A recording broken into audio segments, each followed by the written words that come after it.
Hi, folks, and welcome to another episode of Illuminating Primary Care.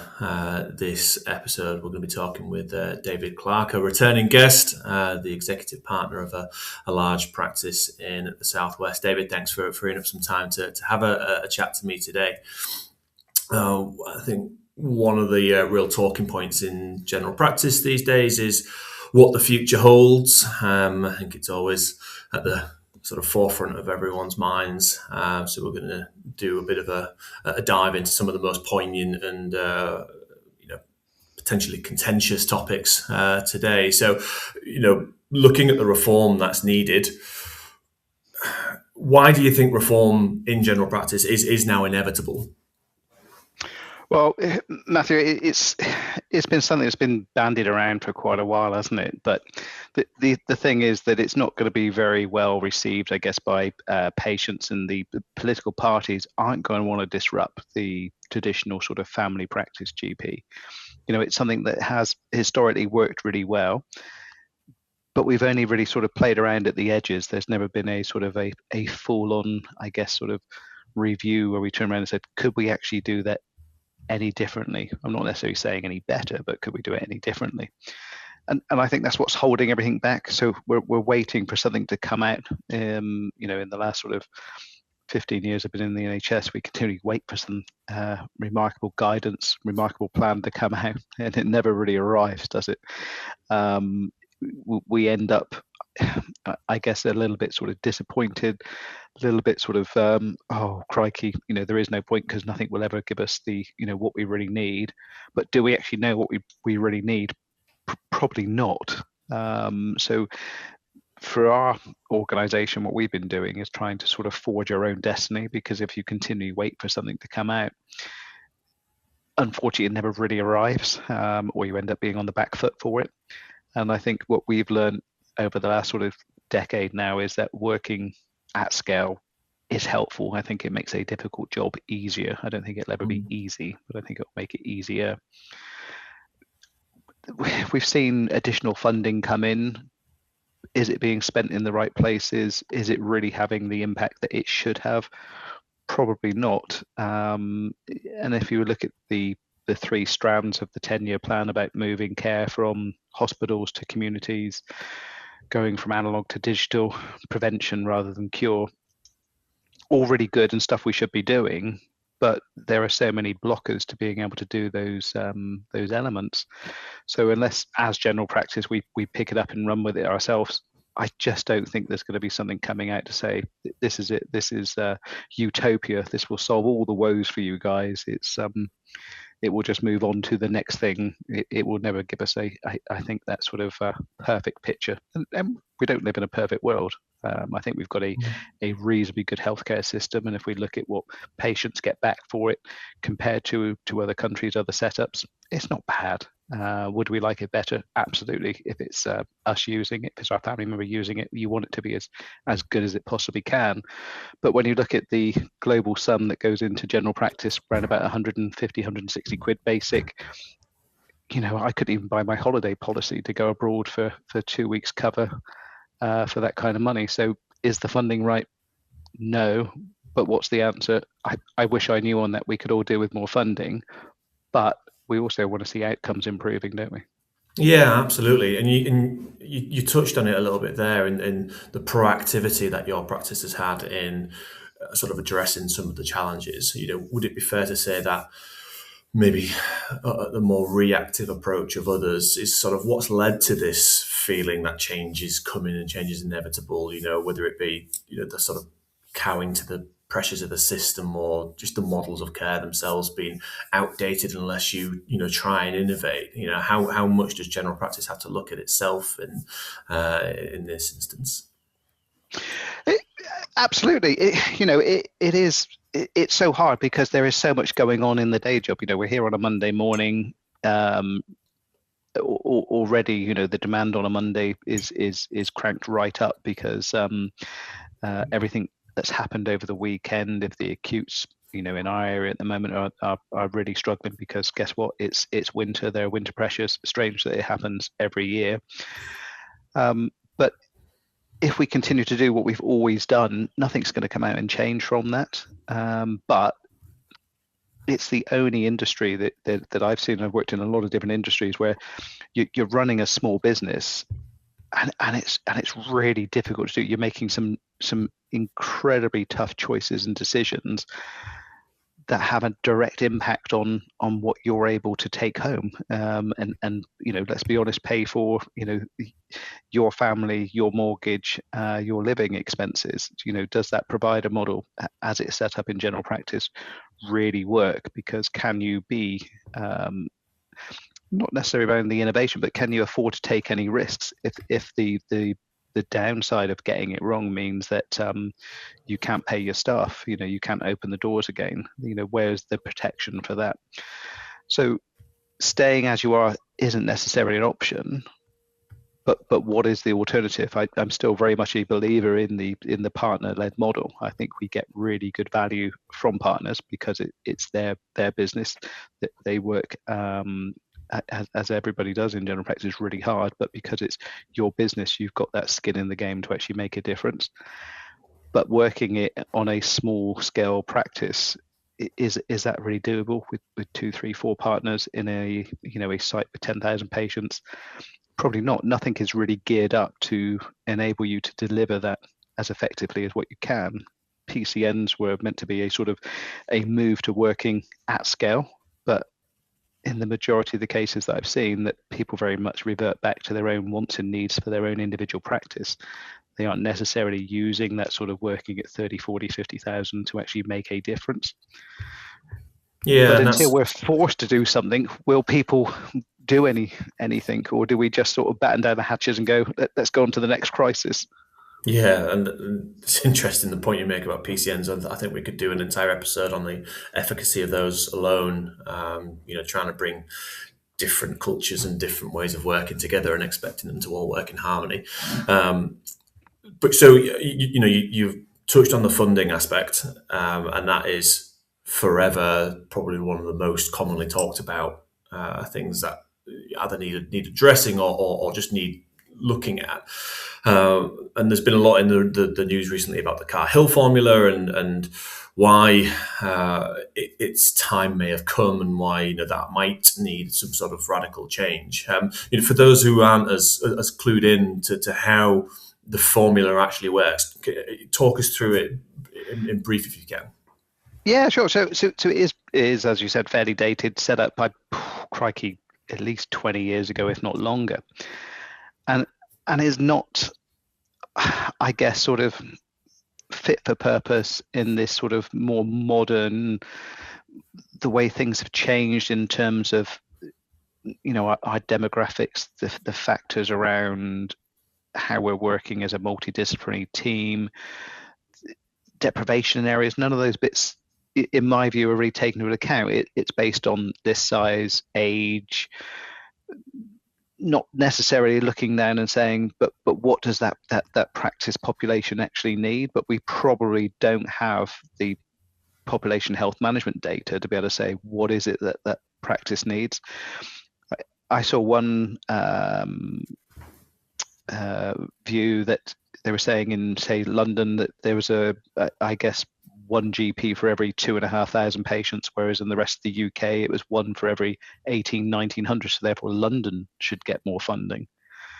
And you're thinking, but is that as easy as doing something like that, just basing it on the number of GPs? Because London could be very good at having such a wide multidisciplinary team of everything from FCPs to pharmacists to physios, that their GPs are actually holding their cases differently than if you're in the sticks somewhere where it is just you as a GP, maybe some practice nurses and HCAs, but it's a totally different setup. So what would be fair? I found things already seem to be fair when they benefit you. So you're not going to get a formula that's going to benefit everybody. There will be winners and losers. If you drive it to based on, say, outcomes, how do you make it all encompassing so people just don't focus on the outcomes that generate them an income? What happens to all the other bits? And then do we say, right, well, great, because we focused it on this outcome, which is now massively improved, let's go and focus on the next outcome, and then do we continue play a game almost where you shift the goalpost and say, that's today's goal, today's target? No, I don't think that necessarily works. Is there going to be a perfect answer all the way around? No. I think it's going to be a balance of several aspects of it, not making it a sort of clear cut of just saying, let's base it on population. Let's look at that population health management data. Do you rate it on patient experience? Interestingly, the demographics we look after, one of the more rural populations, I guess, challenge us a lot more in what they expect in terms of their access to healthcare and the services. And we rate probably lower. We do exactly the same service in, say, inner city Bristol, and they think we're brilliant, and we get a lot higher rating. And you're thinking, well, hang on a minute, I'm doing the same, but for two different populations. So if you're basing it on patient feedback, does that really give it the desired outcome? Can't see there being a perfect answer. I think it does need a change. If we had a baseline based on the practice population, and then almost you bid for what you feel, because your patients, your cohorts, your the population you serve best, to say, okay, so I've got my minimum, if you like, but because this in terms of deprivation is completely different to the rest of the local population, these are the bits that my practice will need. That could be helpful. But then how complicated does it make it when you've got thousands of practices all thinking that they've got the most difficult, demanding jobs, and they want a bigger slice of the money, and then we spend more money trying to administer that than what's actually available in the first place. So it's a difficult one, Matthew. And as a large practice, we don't gain, but we don't lose from the current setup. But if a few of our practices are really, I think, at a disadvantage from the current setup and formula, whereas some aren't, and I can't necessarily see it, but overall we do get sort of what feels to be a level sort of playing field. But that works for us with approaching 100,000 patients. Won't work for practices where it's a single practice with 7, 8, or 10,000 patients.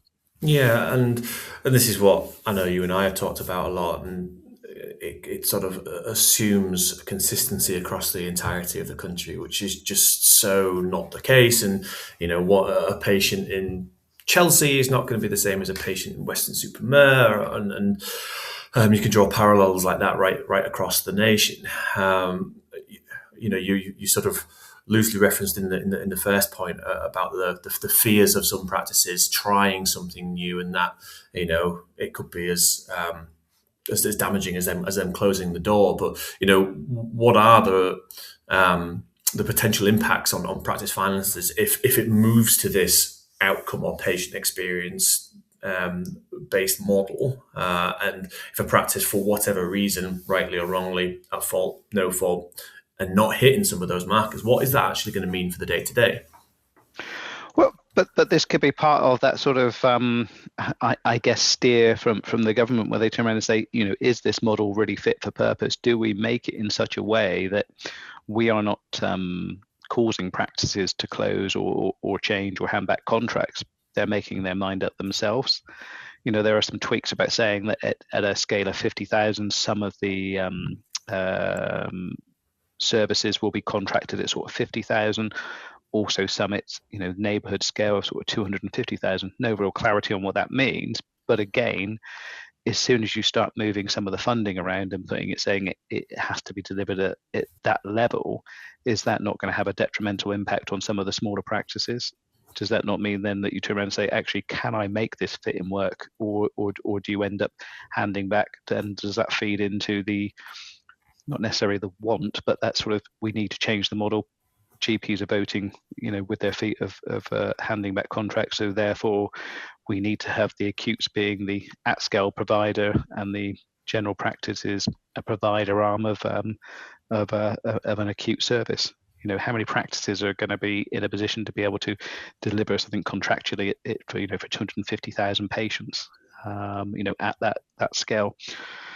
not many that I can think of. So then does it become the default that it's then held by the acutes, and then general practice no longer really has much of an impact or say on what is happening around how budgets are spent, and then we slowly become more and more reliant on the acutes, and the modelling changes massively. That could be a real, I guess, potential outcome from doing it at this level.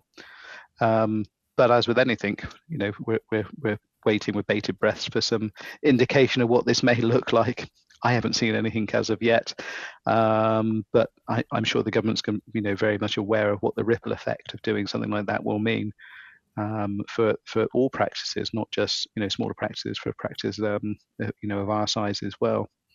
So it's it could be one of those, if we think, crikey, it's all bad, it's not great, it's not a lot of things, but I don't think it's ever been too much different, if I'm being completely honest. So you've got to make the most of what you've got, and for us that is more about what things can we control and do ourselves. If we're continually waiting for something and being done to, not a great outlook. So what can you go on and do yourselves?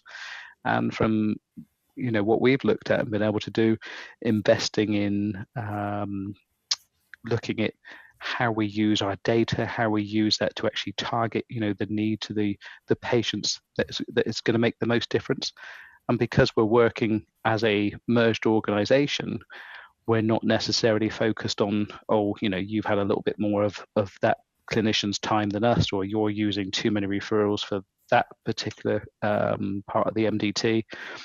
You're able to turn around and say what's the best for the cohort that we serve, and you've got that degree of resilience from being larger, and you're not necessarily, I guess, as impacted about what does the impact mean onto the bottom line. You're not continually fighting for something that could, in the grand scale of things, isn't a lot of money, but could make a massive difference to how you're able to operate and function. So it's I'd said I don't think it's all bad. I think it's a period of time where, like with most things, there are some disruptions out there, but I think the ability to get some really good people in post and deliver some really good services is doable.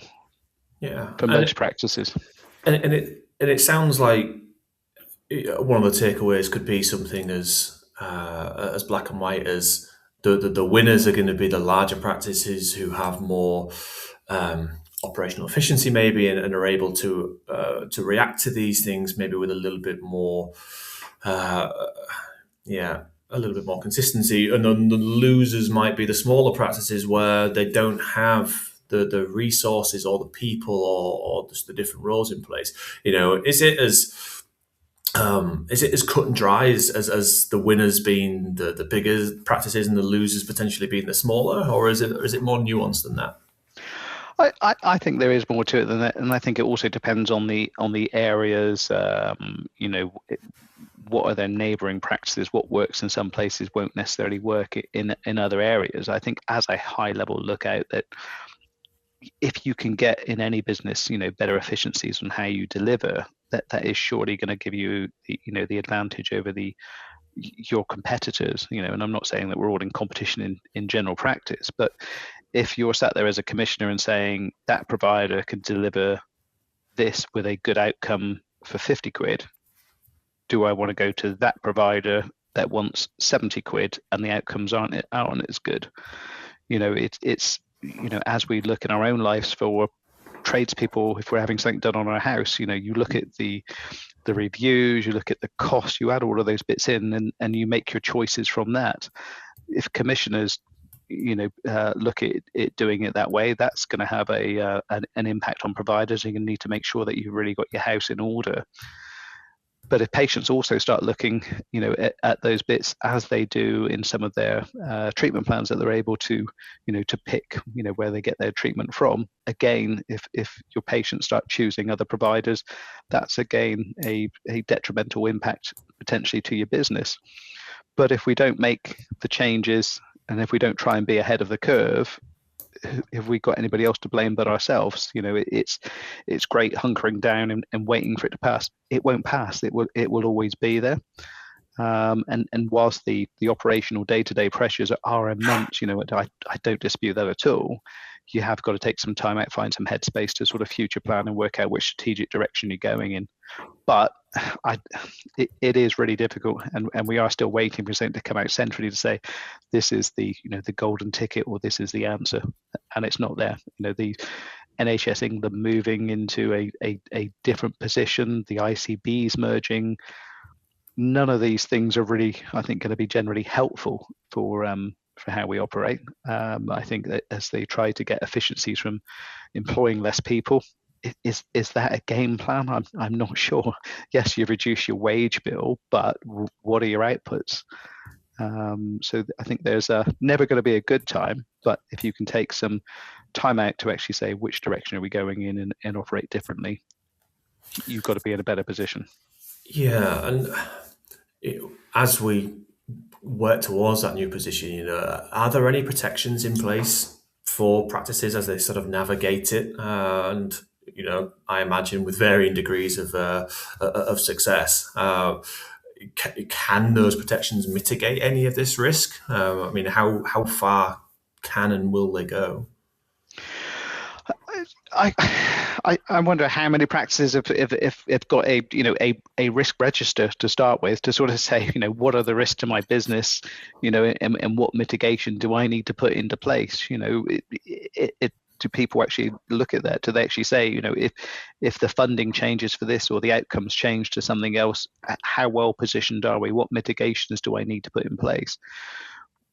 We spend time regularly, reviewing what do we see as the risk to our business, from everything from, what do we borrow on our buildings, to what our operating costs are, to what potential contractual changes are there that means that an income stream may all of a sudden go. And it's forward planning that I think then helps you, that whilst there are surprises, nothing's so much of a surprise that you can no longer, function and operate, and you don't become paralyzed by this feeling that the risk is so much that you can't do anything. You're paralyzed from we can't change because we don't have any headspace, time, or ability to change. We can't stay as we are because it's almost a burning platform. And those are the practices that you then end up finding that are saying, actually, enough's enough. We want to get out. But what is the alternative? Is it that you see the large acute providers then providing primary care?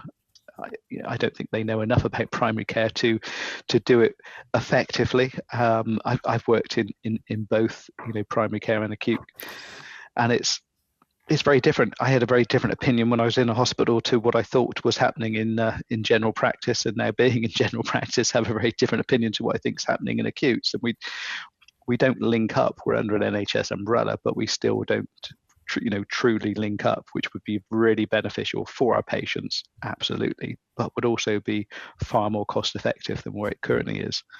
But crikey, that's a task that I'm not sure that anybody's well placed to tackle currently. The current pressures that we're finding, as with many places, like I said, what's the unknown? The unknown is very future is very much unknown. So fill in the gaps yourself and try and work out as best you can without a crystal ball on what you need to be doing. Reviewing your own processes and saying, how can I run more efficiently, and be open to change.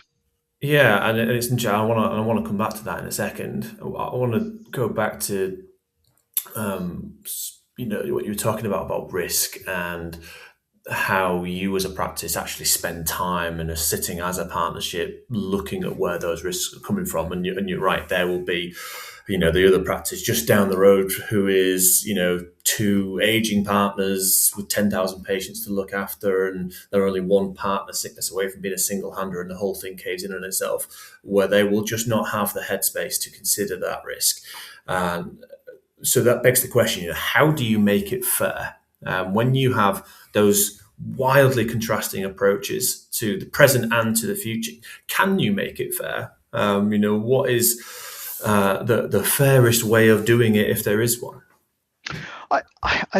There isn't an easy way to do it. Like I said, practices are very much independent contractors and able to make the the choices they want to make. Can you force them down a particular way? It didn't work. The outcomes I don't think worked in terms of PCN working, that not all are working as effectively as they can, at a reasonable amount of scale. Is scale the answer? What is it that we're actually saying is the perfect sort of delivery method? Is the funding set up in a conducive way? No. So there's lots of variables. I don't think it will ever feel fair. We get, I guess, the noise sometimes I get back that it's okay for you because you're big, so they won't let you fall over. You'll get more. We don't get any more. We get the same as every other practice. What we've been able to do from scale is work out the best way to spend that money, and I think that has been advantageous for us. But that also comes with pain. Merging, growing, it's not simple and straightforward. You bring in different practices that have different approaches on how they want to do patient care, how their modeling works. And then also you've got patients that then see that they don't want any change. They want their same GP at the same site, seeing it exactly the same way that they've done for the last 20, 30 years, and any change is seen as a detriment to the service, and this is ruining general practice. So there isn't an easy answer that's going to be pain-free, but staying as we are, it just isn't an option in my view. And I get that I'm biased on that because we've been working at scale not to take over the world, but to say I think it's almost too difficult to do working in isolation from a 10, 12,000 patient population in a practice. So blooming difficult to do. So I go back to what I said originally about making that difficult job easier. Never going to be easy, but making it easier, and looking to say, with what we currently get, how do we spend that in the most effective way? And sometimes I said, taking that time out to review and see, can we do it any differently? What can we do to actually make a difference? But that's really hard to do when on a Monday morning there's lots of calls coming in, lots of patients wanting to be seen, and by the time you've caught up, it's then Friday, you're doing improved access over the weekend, and then guess what, it's Monday again, and you think, next week I will definitely do it, and then you find out that whatever OPAL or escalation state we're in of like DEFCON 9 means that that there is no headspace to do anything. So you do it when it's better in spring, and then spring won't be any better, and then summer you need your holiday, and although it's a little bit better, there's more people off on holiday, and then you're in autumn doing vaccinations, and oh my goodness, we're back to winter. But next year I will make the time and space to do something. Yeah, mañana. Good looking at the efficiencies that you mentioned, and I think it's really interesting for a practice like yourselves, where you are spread across such wildly different patient cohorts across your different sites. If the funding model goes to outcome based, or even some sort of hybrid model that you were maybe touching on about having that baseline, but then having some I don't know, further trigger type contracts that you can go for at a certain size. How is that going to test your operational efficiencies when the outcomes are very, very different from patient group to patient group, despite the same actual delivery? How are you going to combat that? And is that one of the difficulties of scale that a small practice wouldn't have to contend with? Absolutely. Like you said, you make this model out and you turn around and say, right, this is our process for dealing with X, Y, and Z. However, whilst that's great to have that baseline, how we akin it to is almost like a franchise model where you're saying, what flavor do you need to make for that site? So you've turned around and said, this is what we should be delivering in terms of service. If it's this, it should be seen by that clinician. Probably not as black and white as that, but of being able to say this is the process. However, in an area where there's a English isn't their first language, what tweaks do we need to be there? So maybe that template, those appointment times won't necessarily work like that. What is it that we need to tweak for that practice population? And you're right, probably slightly easier when you're in a smaller practice. You go, right, this is our population, this is what we need to do. In a large organization, you're saying for that site, we need to make some adaptations and changes to ensure we're doing the right and best things for our patients. But that said, because you are merged and truly working together, if you need to inject, you look at the baseline income, but say actually that site, the running costs on that site are 20, 30% more because of their demographics, you're able to tailor that and do that. You're not there, if you're working in a PCN and saying, well, that practice in our PCN needs more mental health practitioner time, but that's unfair because we should all get a share. That's harder to do. Whereas for us, it's slightly easier to do, that we're actually saying that's demand for that service there, we can increase it. And also helpful that you can truly analyze the data. So you can get the data in and say, right, what is it? What are the differences across? So you're then able to say, what is it that we're saying is our baseline? What point do we want to get to? What would good look like? What would great look like? So yeah, slightly more difficult working at scale, but then there's still the benefits of being able to say that you can, I guess, pump prime or put in additional resources into the places that may most need it.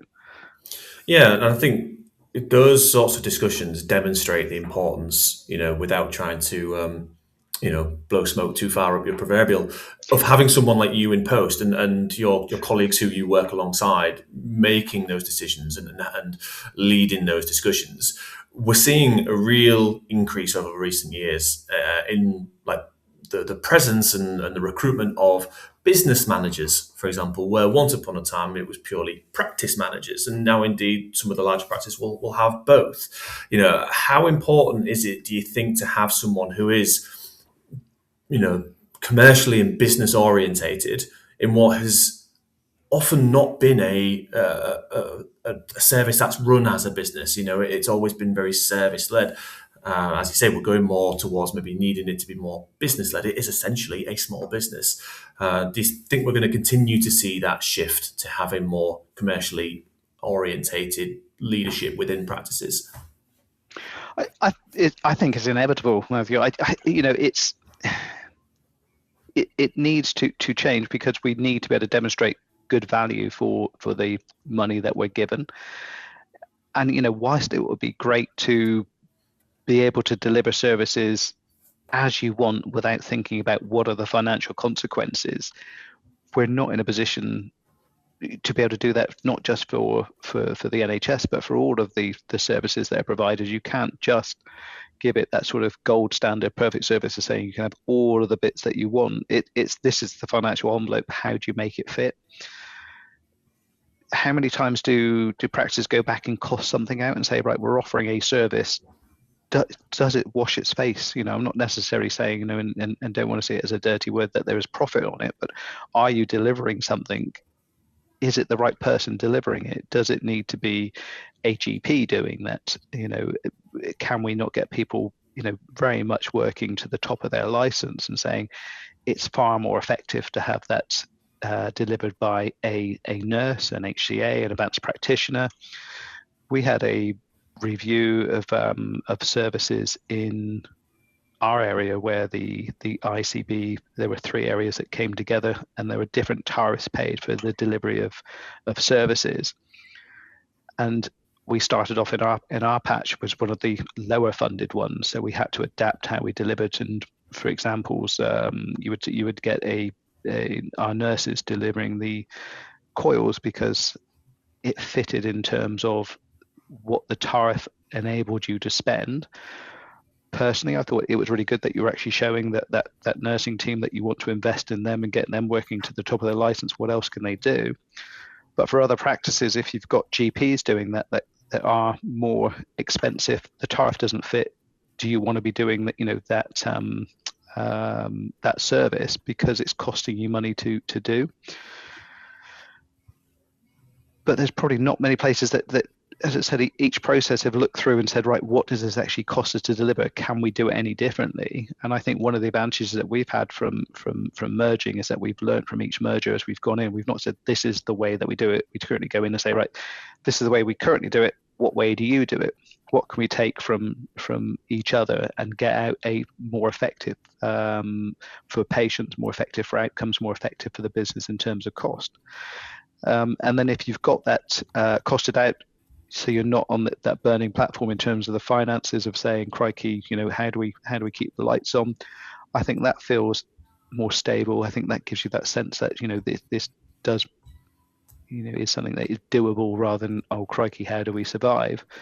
Yeah. But any of those surpluses as well, what we've then been able to do is reinvest back into the practice and say, right, so what are the lost leaders, but what are the services that don't make us any money? However, if you look at the wider picture and say, that patient, in terms of outcomes will end up, coming in and using the services a lot more in a few years' time, or end up on your urgent care list.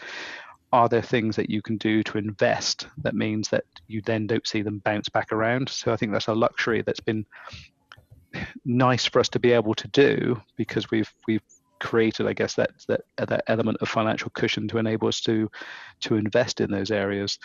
One of the good things that working with you has enabled us to do is to have really good people in post, and we've had that philosophy of continually recruiting even when there's not a gap, and that sounds crazy, doesn't it? But you're there saying that you want to get the right person in. You're not there in a position where somebody's retiring, somebody's relocating, right, we've got a space, just need you to fill it in before that person leaves. And then you don't necessarily get the right person in because the system's under so much pressure that you need that capacity that that GP sees 20 patients a day, must have that in. Crikey, how do you just fill it with what you can? Whereas I think what we've been able to do is actually say, let's find the right person and get them in. That in the long run, I think, pays dividends. It's meant that we've not incurred any locum costs, and that's not anything against locums. It's just that we've had that capacity of the system to be able to do it, which you get from working at scale. Again, you're able to absorb some of those pressures per se in terms of the pay, but also means that you're more on the front foot in terms of the team around you. And any business is only really as good as the people that are within it. Yeah, and this is it. And I think there's so much short-termism and looking at the here and now in the way that primary care recruits at times, both its clinical and its non-clinical staff. But I think that just evidences why hiring decisions matter more when we're looking towards the future. If you're recruiting with the next 10 years in mind, as opposed to the 6 sessions a week that you have free right now, and you have that clear delivery need right now, you can see why some practices are just spinning the wheels all the time because they never get out of that here and nowism. And tough not to. When you see that they're, you're thinking, crikey, it is really busy. It is really hard going. That person is leaving. What does that mean? That's only going to add more pressure in. It means that, I have to do more, or we're going to be able to see our patients less. There's going to be delays. It then just self-fulfills that sort of feeling of doom. So the first thing that you to come along to mitigate some of that, you take, rather than looking and saying, the work we've been doing recently with you around profiling, of saying, we've interviewed X, Y, and Z, all seem, really good, like them, and I think they'd all be a good fit. But from that, doing it at that next stage of saying, okay, they can all do the here and now. However, from that profile, that person, in terms of where we're going as a business in 5 years' time and how we're developing and with our retirements coming and things like that, they'd be a really good fit for the longer term plan. You're able to make that next level decision rather than just going, I need that bum on seat. I need that 6 sessions filled, immediately. That person's given notice. I've only got a few weeks left. Crikey, how are we going to, fill that? That you're able to look a little bit beyond that. But that again feels sensible and something you can do. But how many people have got the headspace or the, I guess, the resilience to be able to do that? How do you hold your nerve and say, okay, we'll have a gap, but I get the right fit, rather than, like you said, a poor fill that means that you cover the here and now, but you're creating more of a problem later down the road. Yeah, and it's really easy for us to say, incur maybe some more short-term pain because it's going to benefit you in the longer run if you just take a bit more time and invest a little bit more capital perhaps in actually doing that. But if you don't do that, you end up in that pattern that you mentioned, where it's you're going from Monday to Monday to Monday to then to season to season to season, and nothing ever changes. So at some point, there has to be a thought shift on right. We maybe need to do something different, and it's a rhetorical question, I guess. But is it fair to say that future proofing your practice in that way by recruiting your future leaders, let's say now, that gives you the headspace later down the line to make some of the more here and now decisions? It does, but like you said, very easy to say. And then when you're in the thick of it, when you're there with patients complaining that why am I waiting to be seen, your team feeling really stretched, it's like we said it earlier, it's one of those things that you think I'll do that next time. So I know this is not the best way to do it today, however, averting disaster right now. The flames have gone down a little bit. The heat's been turned down a tad. I'll look at it after winter, after summer, after winter, next time, or when the next one comes up.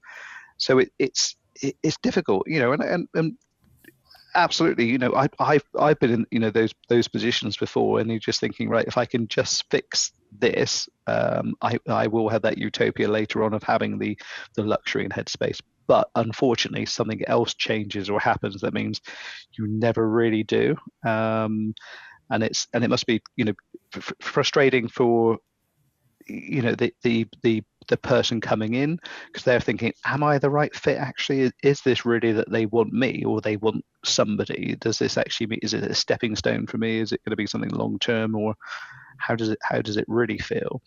Whereas I think particularly in the last sort of year, 18 months, I think we've also been able to have sort of far more honest conversations with potentials joining us, of saying, I don't necessarily think this is the right fit because of these reasons for you. And again, the feed in from that in terms of that lower turnover, excellent, that's really good. But also in terms of, are they happier when they are in work? So when they're actually at work, they are functioning really well because I'm not saying everybody leaps out of bed on a Monday morning and says, great, going to go and work it, mend it, fail. But hopefully they feel, do you know what, this isn't bad, and we get something really good from them. Our patients get a really good service, and they get something of that sense of making that job feel as though it is doable and sustainable, and something that they can do for the longer term. But as we said, really easy to reflect on and say, that's how you ought to do. Not easy to do if you've got your access team saying, we've got no routine appointments, nothing's open. What's the plan? Because the patients don't go away. You can't say to the patients, just give us a few weeks. We're just having a little bit of a reset, and we'll get back to you. Yeah. And as soon as what I found, that as soon as patients think that there is something that they can't access, even if they don't want it, all of a sudden they want it. Their friends turn around and say, really difficult to get an appointment today. Ooh, I might be ill soon. I better ring up and see if I can get an appointment in case I am. Yeah. It's those bits that have that ripple effect all the way through.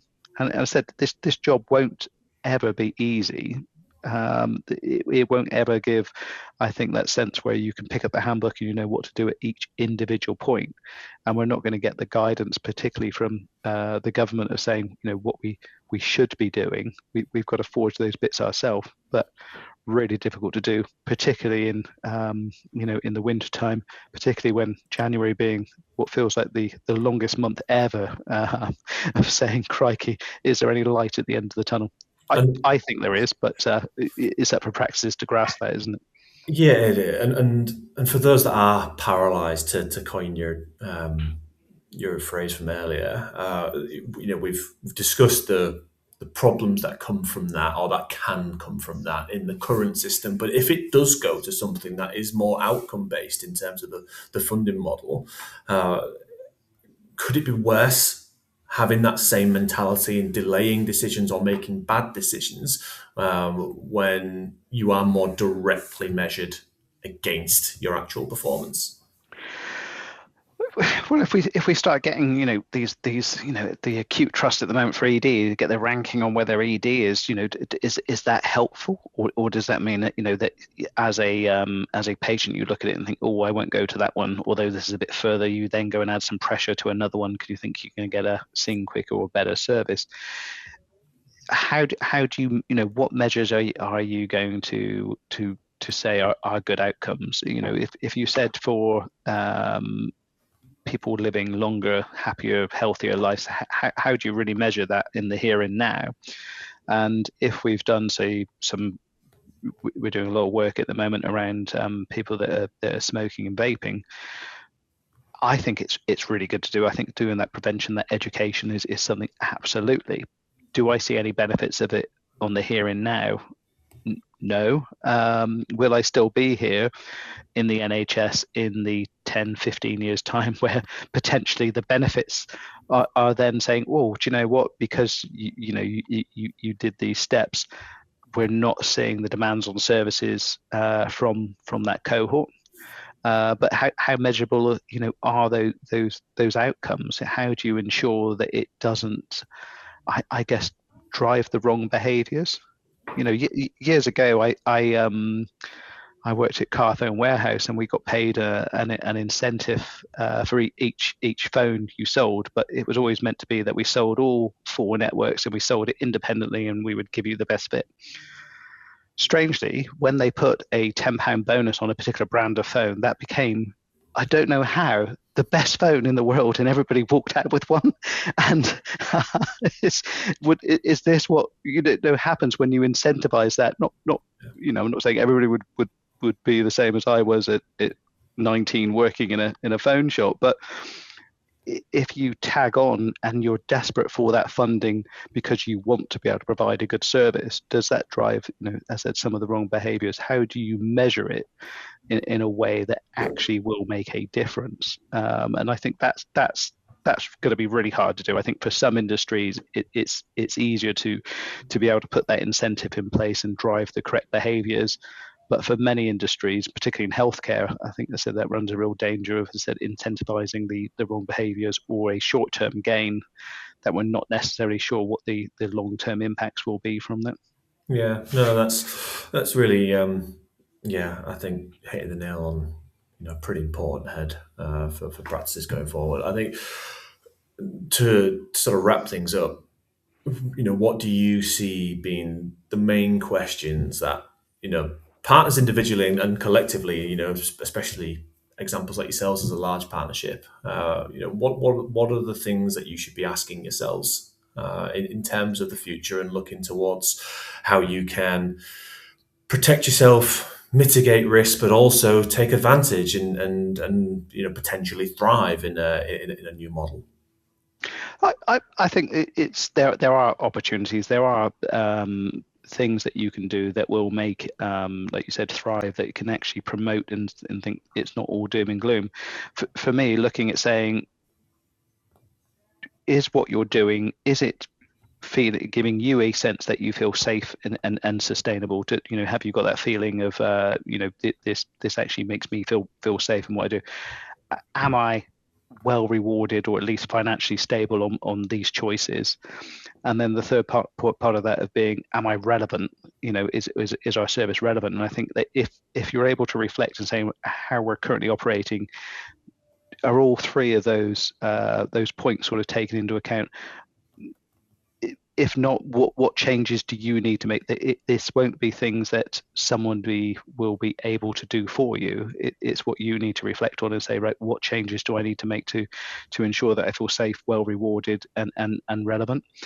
And all of those will feed into being able to provide, in my personal opinion, care that is safe and effective for patients. And we come in to do a good job that you feel as though I've been able to do a good job, for our patients, for our team. And also not feeling as though I'm under so much pressure and going to be burnt out that, how long is this manageable for? How sustainable does it really feel? And if you're able to, make the changes to add into something that's going to feel, be more valuable to you, the uncomfortableness of making those changes, I think, will be far outweighed by the benefits that you'll get from feeling as though what you're doing is doable for a longer time. Fascinating stuff. Brilliant, David. Thank you very much for joining me. This has been really insightful, and hopefully answered some questions that others may have had, looking towards the future and what it holds. Thanks again. We'll see you again soon. No problems. Thank you. Take care.